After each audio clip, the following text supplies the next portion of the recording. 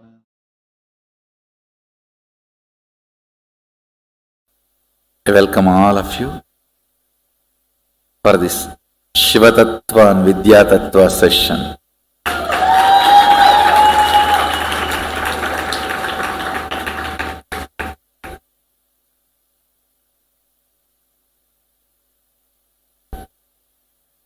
Let's invoke Mahadeva's presence, Mahasadahiva's presence.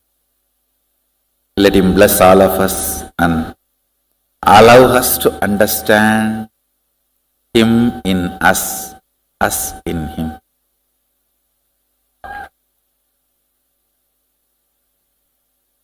Things I am going to talk are too strong. Till now, whatever you heard. If it is 1 unit confusing, this will be 1000 unit. Not actually confusing, I should say the too strong understanding, and you seeing me is very important. Lot of Sami Onnada moment will be happening, so you seeing me is very important. See, one thing all of you understand. I am initiating you into deep understandings and powers. It will all click when you start living more and more. It will be like a digestion. Every day you take bath, while you are under shower, suddenly something will click. While you are going for two, something will click. While you are brushing your teeth, something will click. How many of you are constantly seeing nowadays whole day something is clicking? Because I am injecting you guys with intense energy. See, it needs certain kind of a muhurta to be developed. Muhurta means where you and me are in a friendly meeting space, where things can be told as it is, where the deeper understanding can happen, where Amrita Kala can be transmitted. See, I have spoken only about 5 dimensions. Length, breadth, depth, time, space. I have not spoken on all the 11. Now I am going to speak on all the 11. Understand, all the length, breadth, depth, these are all different dimensions, different planes. Space in you. And the space outside you, where you are living. And the whole space is actually one and the same.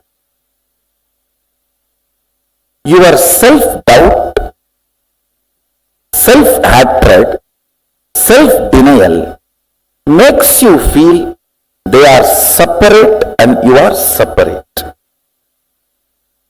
Fortunately, your self-hatred is not more powerful than my ability to initiate you.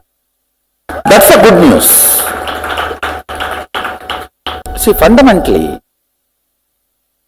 Mahadeva, when he describes this Vidyapada and Shiva Tattva, Vidya Tattva and Shiva Tattva, the whole chapter is called Vidyapada, Mrigendra Agama. It is actually 4th part of Kamika Agama, but this chapter is so independently intelligent, Mahadeva has given a separate title for this as Mrigendra Agama. How many of you are able to cognize, even roughly, that space is one and the same? Chidakasha. Chidakasha is the space where you are living. Daharakasha, Chidakasha, and Mahakasha. I want all of you to know, if you have teleported 21 times consistently, The Akasha element has fallen in love with you and it is in tune with you. You are in oneness with Akasha and you don't have death.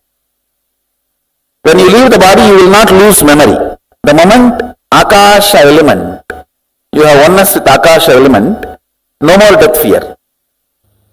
I am going to introduce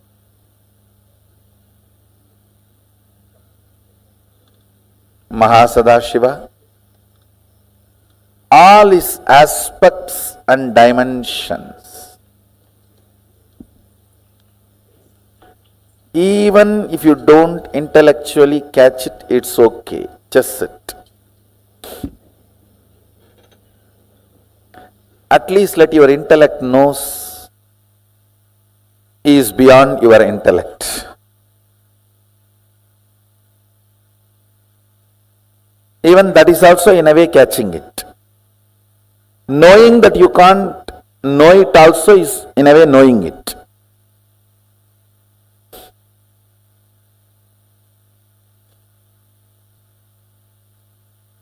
So you can see Mahasadahiva's, the way he describes himself in Agama with Adi Shakti. You can see him with 25 heads. I should say, head without third eye is head. The moment third eye is awakened, it is no more head, it's identity.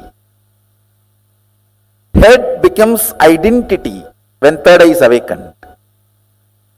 Till your third eye is awakened, even if your head is cut, no use. Nothing is lost. Because nothing worthy is there in the head. Once the third eye awakens only, you become an identity.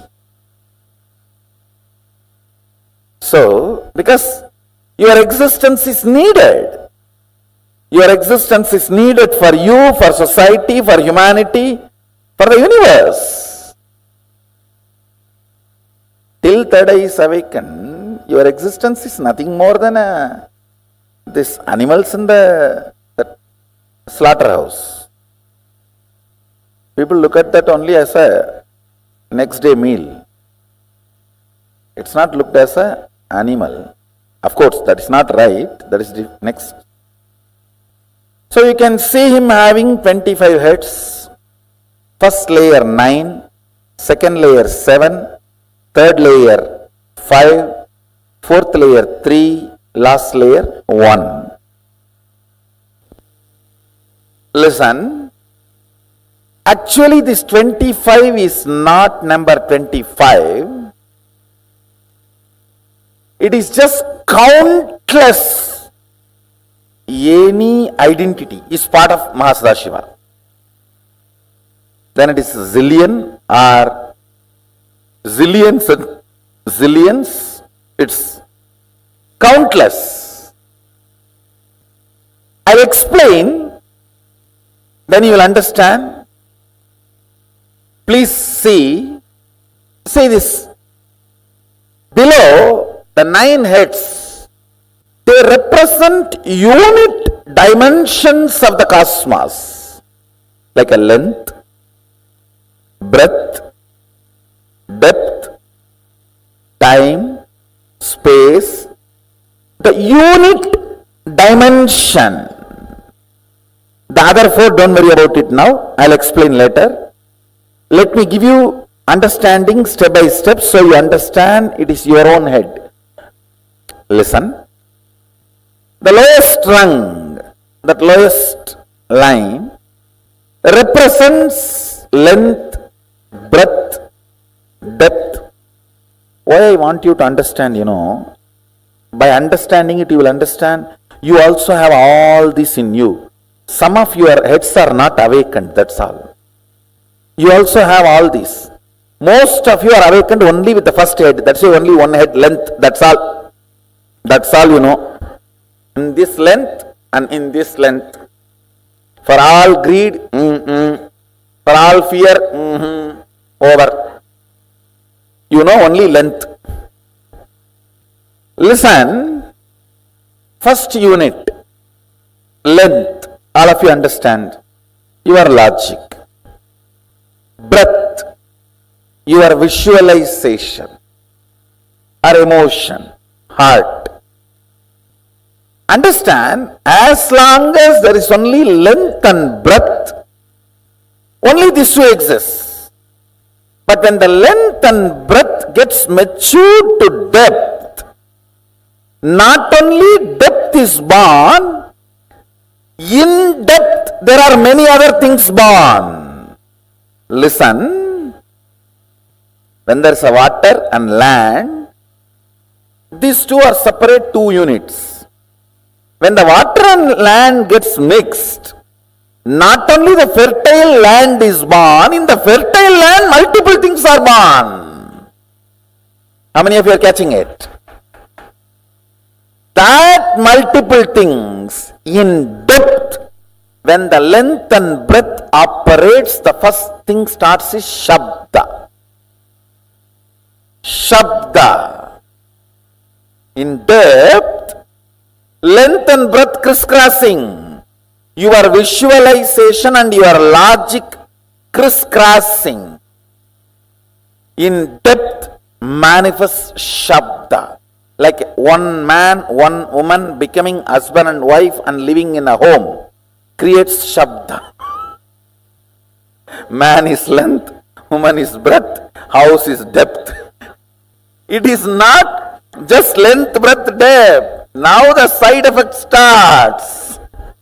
So that is why from the head of the depth, the multi-dimension starts. The next second layer is not called second layer, multi-dimension. Listen, because in that Shabda head, it is not one head, it is inclusion of length, breadth, depth together. So how many heads? So 4 put together is represented by one identity. Length, breadth, depth, all these are unit dimension. This is called Tattva. Unit. Listen carefully. Just now you all understood this Shabda head. This head. All of you are able to see the Shabda head. That is 4 in 1. Am I right? Which is not. Listen carefully. To give you the first initial understanding, I told that is 4 in 1. Now listen. Length is 1, breadth is length, breadth plus breadth 2. Then depth is length 1, breadth 2, depth 3. So how many? When the depth is 6, how can Shabda be just 7? How many of you are understanding? Listen. So now, 1 length, 2 breadth, 3 depth put together goes into multi-dimension. So it is not 4. It's how many? Let's calculate. Length 1, breadth 2. So how many it becomes now? Plus 3 of the depth. So then 6 plus the 1 Shabda, the which is outcome of this 6. So how many? Shabda is not 1. Shabda is how many? 7. Listen. 7 plus this 3 plus this 2 plus this 1. How many of you are getting? So what is the Shabda number? When you look 13. When you look superficially, how it looked? No, first 4. 1 layer depth. When you look, how it looked? 7. 1 more layer depth. When you look, only where it is coming. So the Shabda head is not 7. You see how it describes, when you look in the front, 9 faces appear. When you look in the side, again 9 faces appear. When you look in the back, 9 appears. When you look this side, 9 appears. Then it is round pyramid structure. 9, any side if you see 9, it does not mean one layer has only 9. Understand? Come with me. In this calculation, I am teaching you depth. How universe multiplies. How life is multiplying. Shabda. Tell me now. Length is 1. Length 1. Breadth 2. Depth 3. So in depth, how many heads are there? So now, this gets into Shabda, where Shabda, when it is, see, till your child is born, he is part of both of you. The moment he is born, he is one independent entity. The moment Shabda is born, he is independent entity having wall. Length 1, breadth 2, depth 3 as part of him. Because he has become independent, he himself has one more length, one more breadth, one more depth. Everyone is catching? So it is not plus, it is multi. Universe is multidimensional, not universe. The word is itself is too small. Multiverse is the right word. Now, when time is added to the length, breadth, depth, the next dimension, next unit is time. But understanding this in your cognition is very important. Time, when it is added, time is not four head together, which is not 4, which is 1 plus 2 plus 3 plus 4. Because time is born now, it is 4. Now, when the time and Shabda gathers, forms Nada. Nada means defined sound. If the time, with the time when it forms rhythmically, it is called Nada. Shabda is wild sound. Nada is language. You understand the difference? Shabda is wild sound. Nada is language. Shabda is wild river. Nada is embanked canal. Nada kala is pure drinking water. I'll explain about that next. It is in Nada kala your will is created. Understand, your will does not belong to a language. Sometimes even what you don't describe will become reality because it belongs to intelligence. See, when you create a will to manifest power, your wordings will never be adequate. How many of you understood that? The word you generate for manifesting powers, your will, the words you generate will never be adequate instruction. It will be like a legal document only. Unsaid, unforesaid, foreseen, unforeseen. A person who can bring integrity to his thought current only can experience Nada Kala. Means while you are thinking, completion. Listen carefully. Listen. While you are making a will to manifest power, if you are not comfortable and complete enough about the instruction you generated, and you are feeling very unstable, little incomplete. I don't know whether I did it right and am I completely creating the... All this, how many of you are having? That is what is non-integrity with yourself. That is why insistence on integrity. You understand, integrity is not morality.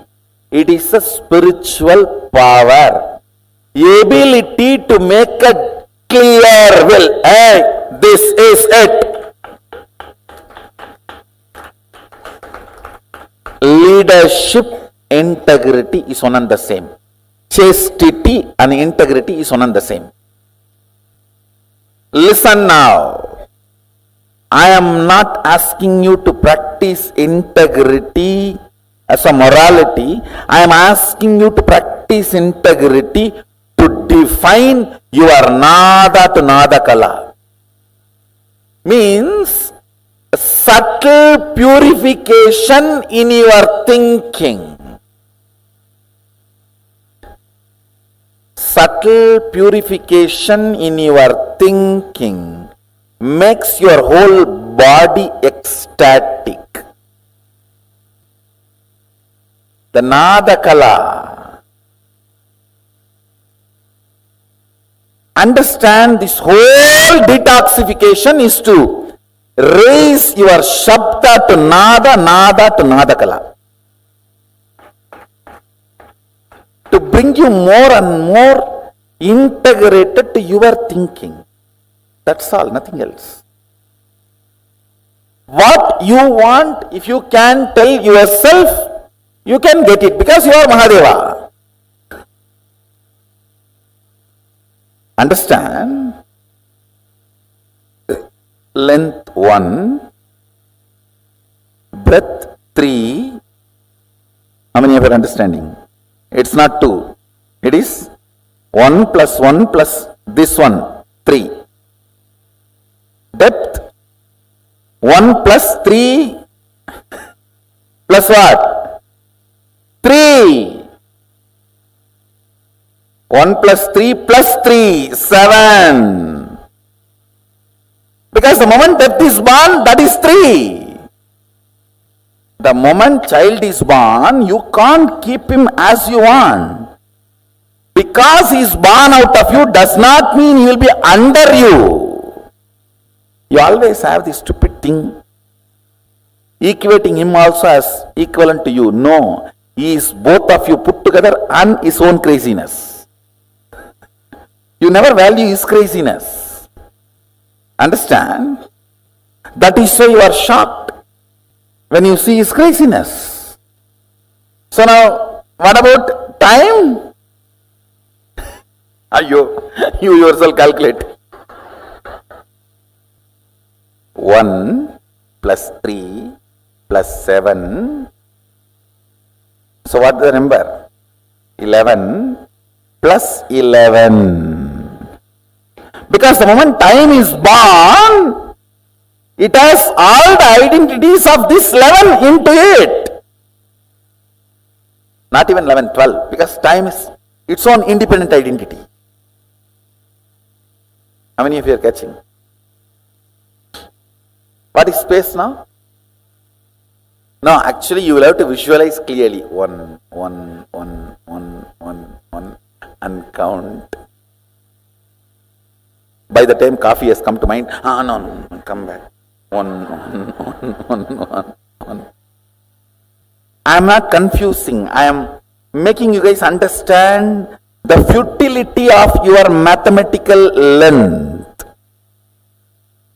I am just making you guys move to the next level. How many of you are catching what I am saying? It is not pyramid structure, it is living identity structure. See, again it is gone. Tell me, like, now you are in the time zone. What all you can experience? The very depth of the time. Lengths, all the things. Breadths, length and breadths. Depths, length and breadths and depths. Lengths, breadths, depths and time in time. Listen, I'm not confusing you, listen.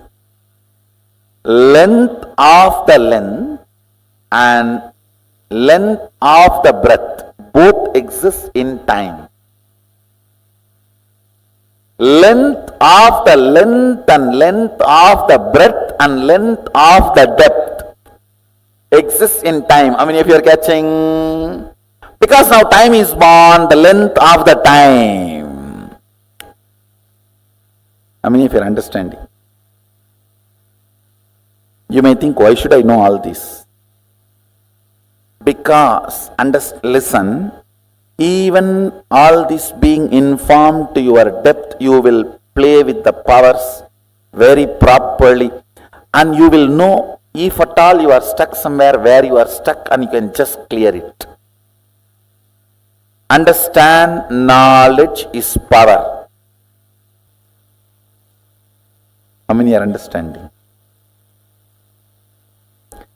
Getting comfortable with your inner space, knowing it is too large to be judged by you. Even though he is sitting with Adi Shakti, he is the ultimate brahmachari, sannyasi. Even though he gave this whole agama, he is in eternal silence, mauna. Listen carefully.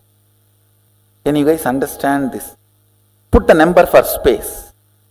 Then put the number for shabda. Then put the number for nada. And put the number for nada kala. And put the number for bindu. And put the number for bindu kala. And put the number for amrita kala. See, multi-dimension, multiple dimension. And Shakti dimension. The multi-unit becomes multi becomes multiple becomes so vibrant, it is no more a matter, it is just energy. In Amrita Kala, it is just infinity. How many of you are already feeling headache? Good.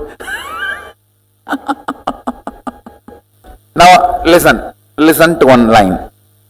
How many of you think Shabda is totality of length, breadth, depth? From that Shabda appears. Listen. Yes. It appears from length, breadth, depth, no doubt. So you will put the totality of length, breadth, depth to Shabda. But it cannot exist without space.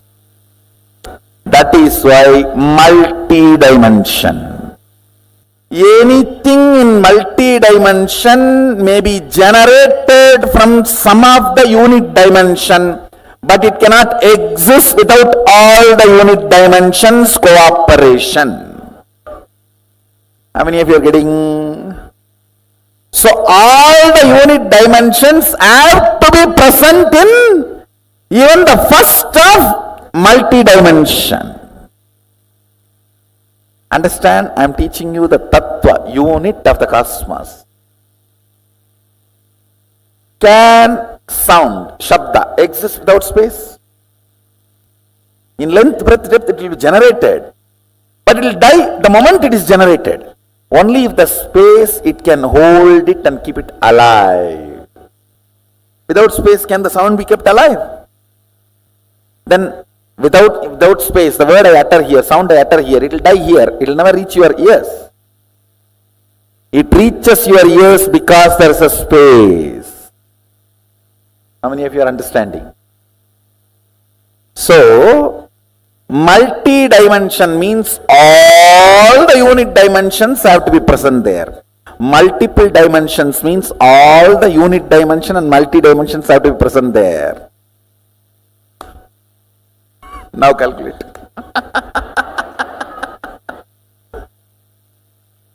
You are contemplating on Mahadeva and his glory. Understand? Only when your logic understands, it cannot capture. It allows the breath, emotion to open up, devotion to open up. When your devotion also understands, I cannot capture it. Your depth opens up. Your depth says, where am I to grasp him? Then your time opens up. Your time, when it goes crazy, the space opens up. The space only creates oneness.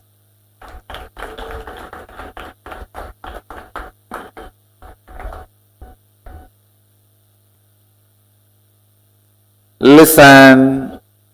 Engaging with infinity is not to measure it, but to get disappeared, dissolved into it. So till you dissolve into it, you have to engage with it. You cannot say, oh, it is infinity, so I am sleeping. No. That is not. You have to calculate now. You have to engage with infinity. Oh, it is infinity, I came to conclusion I am sleeping is Vedanta. No. In Agama, you engage with infinity. Each of you, the numbers you arrive, that many number of powers you are going to manifest. Then decide. Engaging with Mahadeva. He is proposing, will you become me? Understand, engaging with Mahadeva, engaging with infinity.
Paramashivoham. Om Nityananda Paramashivoham. Om Nityananda Paramashivoham. Om Nityananda Paramashivoham. Om Nityananda Paramashivoham. Om Nityananda Paramashivoham. Om Nityananda Paramashivoham. Om Nityananda Paramashivoham. Om Nityananda Paramashivoham. Om Nityananda Paramashivoham. Om Nityananda Paramashivoham. Om Nityananda Paramashivoham. Yes, Nikanandam. That was a very, very, very interesting, exciting revelation from Swamiji. How many of you are busy still calculating, trying to put the numbers together?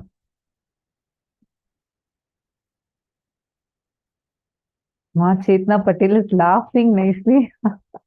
Oh God, I remember the day when Swamiji had given this revelation. It was in Mahasadahiva 2017, December 2017. And fortunately, I also got to be there. I was there in the stage towards one side. A few group of us were sitting there, and Swamiji was telling us, "Hey, come on, calculate." We tried different calculations, and I was like, I felt like, okay, I almost got it. And then Swamiji was like, "Come on, you missed one whole layer." And if space means this includes all this. I was like, God, so it is so exciting to do this. My Isaac has posted, Swamiji, it does not matter how many times you've heard these high truths that you have shared with us. Every time when I listen to all these principles, they sound fresh. Something new is added, something deep is cognized. We can never say that we know what you have said or we have understood. It is because the higher truths are alive. Absolutely. Ma Sarlananda, this was in 2017. This, what we just watched, it is from 2017, Mahasadahiva. The other session is Sadashivoham 2016, but this particular one is Mahasadahiva 2017, December. I remember this so clearly, like all of us were, we had these notepads that Swamiji used to give for the program.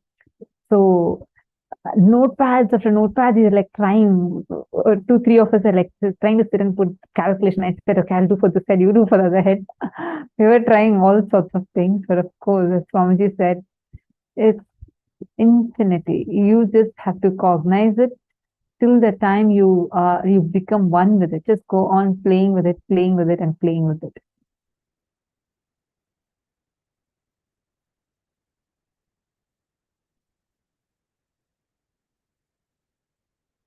All right. What did each of you understand? Can all of you take a few minutes and please share that with us? What did you understand? Take a few minutes and please share that. I request all the participants to post.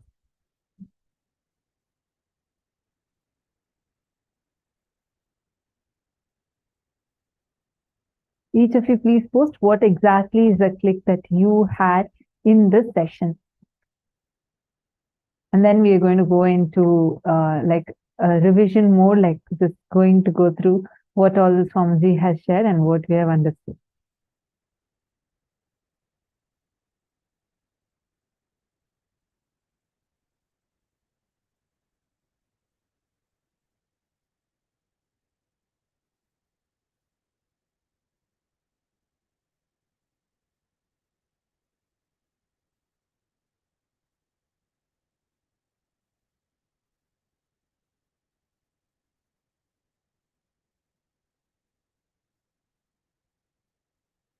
Who all were there during this particular session in Mahasadahiva? If you remember, it was like a session on Vidya Tattva of Paramashivoham, the Mrigendra Agama session. The exact background, we all saw it. Swamiji was drawing on his iPad, and the drawing was live projected for all of us. And Swamiji was explaining to us, oh God, it was so much of fun, right? Who all were there?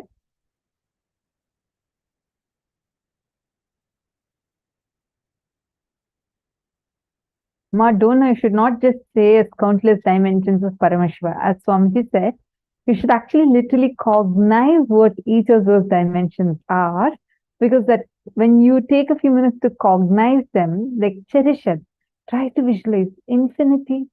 What is infinity? Okay, this is infinite. Try to visualize what is that infinity. When Swamiji says like this calculation, it really, really helps you, because it increases your conscious elasticity. Ma Uma. Nityanandam, Ma Uma, where are you from? To be liberated from life and death and merge into infinity, we have to live an involved, engaged life. As the universe is multidimensional and infinite, and words and numbers cannot be used to comprehend. So beautiful. That is true. But you should also be engaged with reality, like how beautifully you have posted. Very nice. Uma J. Where are you from? It's nice to see you in attendance. Where are you from?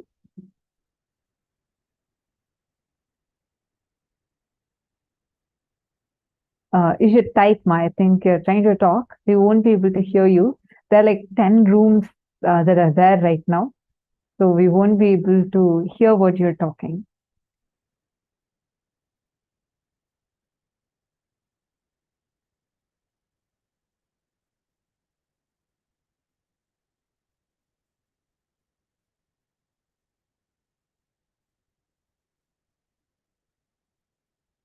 North Carolina. Okay. Nice.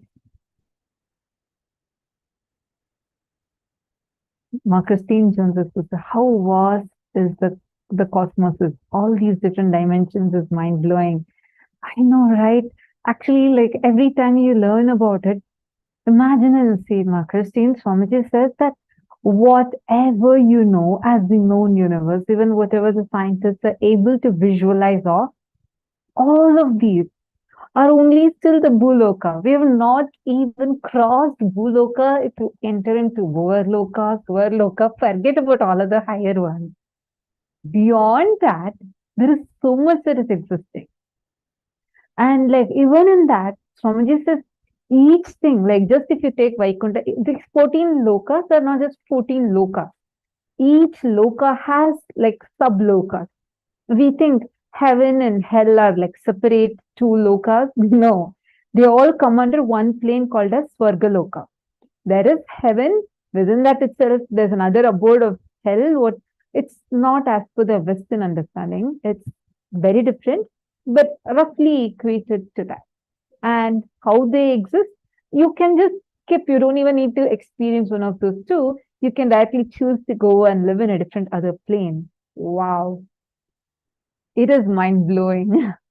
Actually, just cognizing these things more and more will help you a lot in terms of making these cognitions, these understandings as a part of you.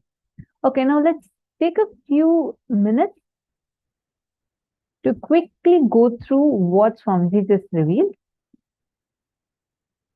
This is Mahasadahiva Murthy. This is actually a drawing as per the Agama. And just to get these drawings, actually, if you see these deities look very distinct. These would not look like our normal, conventional pictures of the gods, the deities that we have seen, right? That's because these are all called as the Agamic drawings, and Swamiji has put in a lot of effort to procure the exact drawing as per the Agama. There's like a line drawing as per Agama, and these are Agamic drawings. And there are specific artists who do this drawing. There's not something that every artist can draw.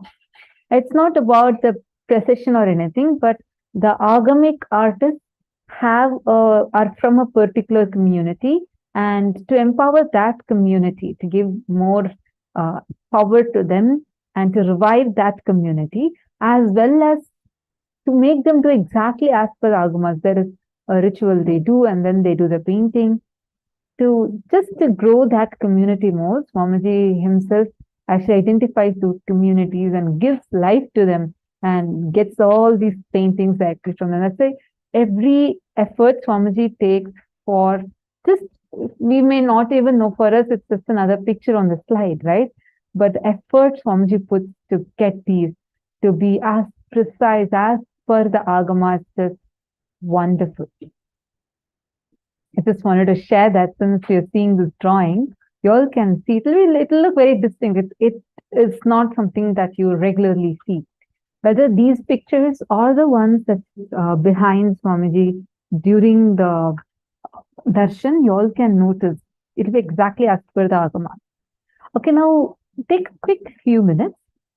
You can see here, this is Mahasadahiva Murthy. You can see him with 25 identities. Identity means head with the third eye awakened. So now take a few minutes. We are going to be counting in each layer how many heads are there. Please start. Just count in each layer how many heads are there. Each of you count. You should not be, don't try to copy paste from another person. Everyone are going to post their answers, but you're not going to copy paste. Visualize and count, like grasp it. As you count to feel, visualize you are having those 25 heads. Okay, please start.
bend down in each layer, calculate and count in each of the layers how many identities, how many heads.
So yes, let's see the answer here.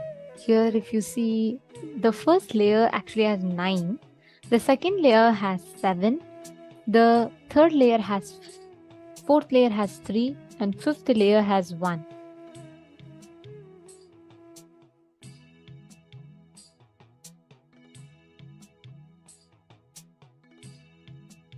So each of these, this total is 25.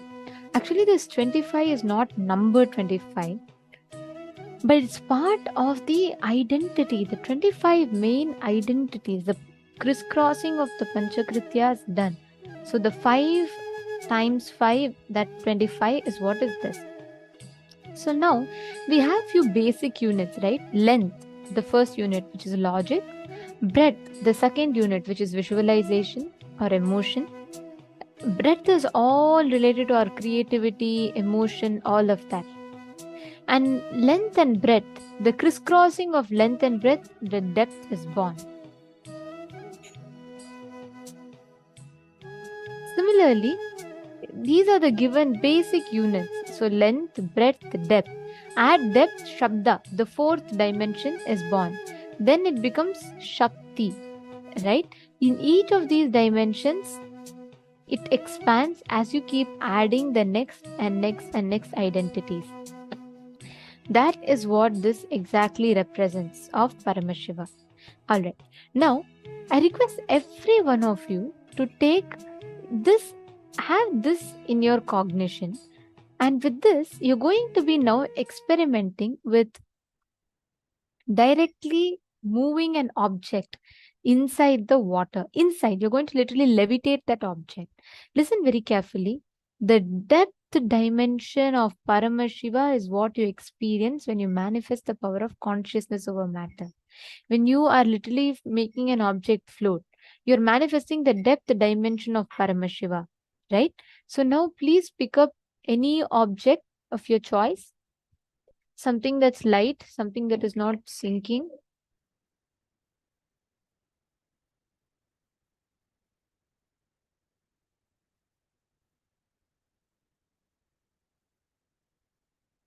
Keep it in front of you. You're going to be now attempting to raise the object.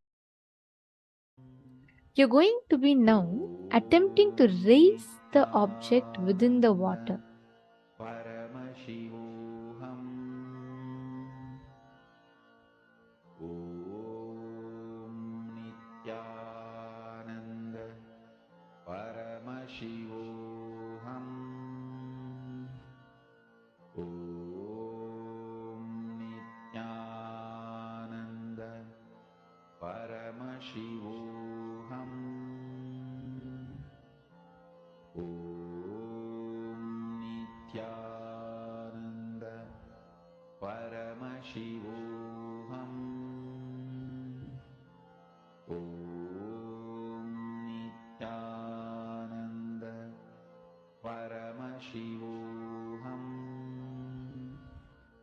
Om Nityananda. Paramashivoham.